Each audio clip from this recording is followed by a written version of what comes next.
Hi guys! We are back again with Tales of a Fourth Grade Nothing, written by Judy Blume.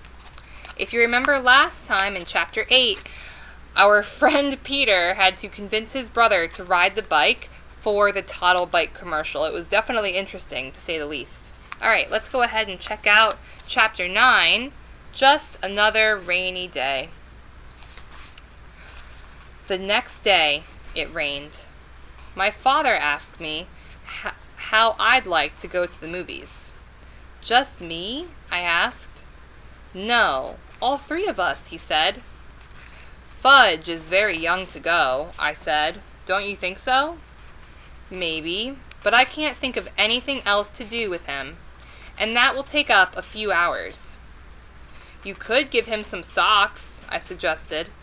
You know how he loves to play with your socks. Socks won't last the whole afternoon, my father said. That's why I thought of the movies. What'll we see, Dad? My father checked his New York magazine. A Bear's Life is playing in the neighborhood. How does that sound? What's it about? I asked. A Bear's Life, I guess, my father said. It's rated G. I was thinking of a good Western with lots of action, or else a picture rated R where you can't get in if you're under 17 unless you're with your parents. But my father had made up his mind. A Bear's Life it was. I suggested that my father get Fudge cleaned up, because by then he was looking kind of messy. I don't think my father even put him into his pajamas last night. He's been wearing the same polo shirt ever since my mother left yesterday morning. By 1 o'clock, we were ready to go. All three of us wore our raincoats and rubbers, and my father took his big black umbrella. One thing about New York, it's hard to get a cab when it's raining. But the movie theater wasn't very far away. My father said the walk would do us all good. There were a lot of puddles. It was really pouring. I like to walk in the rain, especially if it isn't too cold out. It feels nice when it wets your face. I jumped over the puddles. My father avoided them too. But not Fudge. He jumped right into every one and splashed around like a little duck. By the time we got to the movie theater, the bottom of his pants were soaked. My father took him into the men's room. He stuffed a bunch of paper towels up each pant leg so Fudge wouldn't have to sit around wet. At first, Fudge complained, but when my father bought him a big box of popcorn, he forgot about his stuffed pants. Right after we got settled in our seats, a big boy sat down in front of Fudge, so he had to change seats with my father. Now he was on the aisle. I was in the middle, and my father was on my other side. When the lights dimmed, Fudge said, "Oh, dark." I told him, "Be quiet. You can't talk in the movies." "Okay, Pita," he said. That's when he started throwing his popcorn. At first, I didn't notice, but I wondered why the people in front of us were turning around every second. Then I heard Fudge whisper, "Pow, pow, pow," and I saw him throw a handful of popcorn. I poked my father. "He's throwing his popcorn," I whispered. My father reached across me and tapped Fudge on the leg. "If you throw one more piece, I'm going to take it away from you." "No throw," Fudge said very loud. "Shush," the people in front of us said. "Shush," Fudge said back to them. "You see," I told my father, "he's too young for the movies. He doesn't understand." But from the moment the first bear came on the scene, Fudge sat still and watched. After a while, I forgot all about him and concentrated on the movie. It was much better than I thought it would be. It showed all these bear cubs and how they live. I'm not sure when I realized Fudge was gone. I guess it was when I turned to ask him if he had any popcorn left. I had already finished mine and was still hungry. I was really surprised to see he wasn't there. I mean, 1 minute he was sitting right next to me, and the next minute he was gone. "Hey, Dad," I whispered to my father. "He's gone." "What?" my father asked. "Fudge isn't in his seat." My father looked over. "Where did he go?" "I don't know. I just noticed he was gone." "Let me out, Peter. I'll find him." "Should I come too?" I asked. "No. You can sit here and watch the rest of the picture. He's probably wandering around by the candy counter." I stood up to let my father out. I wondered what my mother would think if she knew Fudge was lost in the movies. A few minutes later, the picture stopped, right in the middle of the scene. The soundtrack trailed off like a broken record. All the lights came on. The audience let out a groan. Some kids called, "Boo! Boo!" Then my father and 2 ushers and a man in a suit came over to me.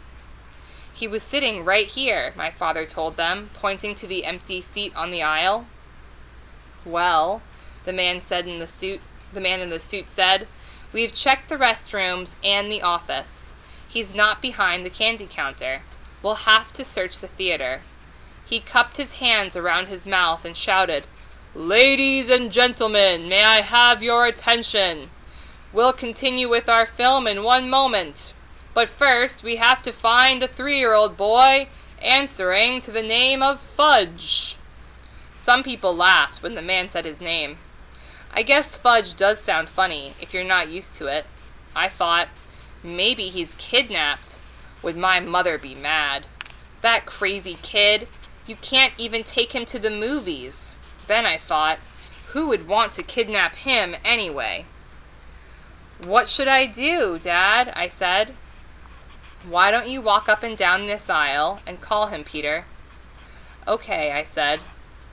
"Here, Fudge," I called, starting down my aisle. I sounded like I was calling a dog. "Come on out, Fudge." When I got down to the first row and called, "Here, Fudge," he popped out at me. He scared me so bad I yelled, "Ooh!" "Hi, Peter," he said. "Hey, I found him," I called. "I found him. Here he is." Then I turned to my brother. "You dope.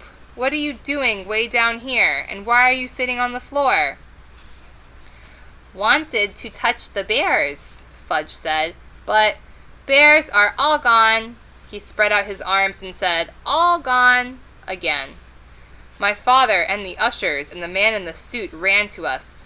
"Fudge," my father said, scooping him up. "Are you all right?" "He wanted to pet the bears," I said. "Can you beat that?" "Well, I guess we can continue the picture now," the man in the suit said. He cupped his hands around his mouth again. "Thank you, ladies and gentlemen. Our young man has been found safe and sound. Now we return to the conclusion of A Bear's Life." My father carried Fudge back to our seats. He held him on his lap for the rest of the show. I guess he wasn't taking any more chances. Later, when we got home, my father explained to Fudge that movies are like TV. It's just a picture. There's nothing to touch. My Fudge listened, but I don't know whether he believed my father. I had the feeling he still thought those bears were in the theater somewhere. I made up my mind that I would never take my little brother to the movies. Never. Or at least not until he was 9 or 10. My father said he was going to cook us something special for dinner, to celebrate finding Fudge in the movies. I thought that was really strange, because, as far as I know, my father can't cook anything. He doesn't even know where my mother keeps the peanut butter, the dishes, or the pots and pans. Lucky for him, I was there to show him. "What are you going to cook, Dad?" "A super-duper omelet," he said. "Omelet? I'm not sure me and Fudge like omelets." "You'll like this one," my father said, humming as he gathered his ingredients together. "Get me a big frying pan, Peter." "Okay," I said. I gave it to him. He melted some butter in it. "What's going in the super-duper omelet?" I asked, while Fudge sat on the floor, banging 2 pot covers together. Excuse me. Sorry, guys. Well, the eggs, of course, my father said. Omelets are made of eggs. And what else? I asked. I think I'll make a mushroom omelet. Eggs and mushrooms? I said. Yes, you'll love it. I'm not so sure. You'll see, Peter, my father said. I set up the table while my father cooked. I even put Fudge in his booster chair. When the omelet was done, my father brought it to us. He was still humming. That's some big omelet, I said, when I saw it. It filled up the whole frying pan. How many eggs did you use? About a dozen. That means 12. He had 12 eggs for one omelet. Jeez, my father said. Mom only cooks one at a time, I told him. When you taste this, you'll know why I used them all up. You mean it's that good? I asked. Go on, my father said as he served me. Taste it. I took a bite. It was awful, the worst thing I ever tasted in my life, but my father was standing there grinning at me. I didn't want to hurt his feelings. Well, he said. It's nice, I told him, swallowing a chunk whole. I washed it down with a glass of milk. You see, your mother ought to experiment more. Then you'd learn to eat a lot of different things. I don't think Mom ever made me a mushroom omelet, I said. My father put some on Fudge's plate. Then he served himself. Fudge shoved a lot into his mouth at once. I waited, figuring he'd choke on it. Instead, he said, Oh, good. My father beamed. Fudge wasn't smart enough to fool my father, so he must have really liked it. But a kid that can eat flowers and swallow teeth wouldn't know much about omelets anyway. Then my father sat down and tasted his super-duper concoction. He not only choked on it, he spit it out. Oh no, he said, this is awful. Something went wrong. Maybe the eggs are rotten. Mom just bought them on Thursday, I said. Maybe it's the mushrooms then, my father said. Or maybe it's how you cooked it, I suggested. My father jumped up from the table and threw the mushroom omelet into the garbage. Fudge started to cry. Want more? More? No, my father told him. It wasn't any good. Fudge screamed, Eat it or wear it! Eat it or wear it! He flung his spoon across the room. It hit my mother's favorite plant. The dirt spilled all over the kitchen floor. Now you stop that, my father yelled at Fudge. I'm going to make us nice peanut butter sandwiches. Then you're going to have a bath. Your mommy's coming home tomorrow, and we're going to show her how well Daddy managed all by himself. Peter, where does your mother hide the peanut butter? After supper, my father bathed Fudge. The only thing he decided not to do were the dishes. He stacked them in the sink and left them for my mother. Oh, the poor mom. Geez, Dad, wash the dishes. On Sunday afternoon, we drove out to the airport to meet my mother's plane. On the way there, my father said, Wouldn't it be fun if we kept all the things we did over the weekend a secret? Just between the three of us? Kind of a man's secret.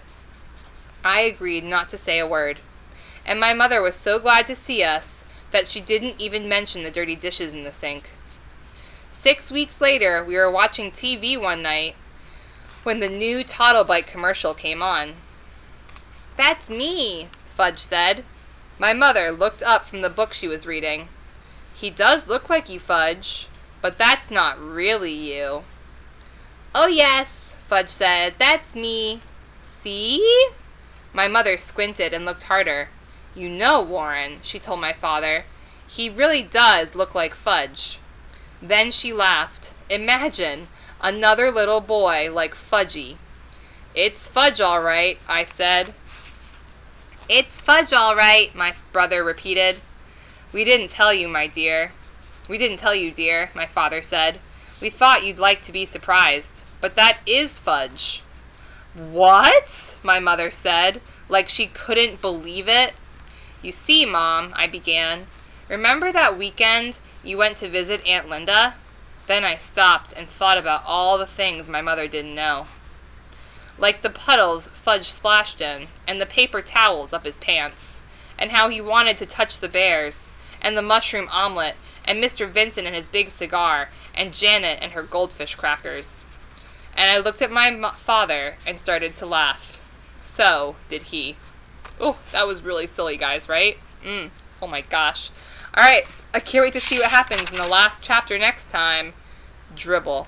Alright, friends, I hope you've enjoyed Tales of 4th Grade Nothing, written by Judy Blume. See you next time. Bye!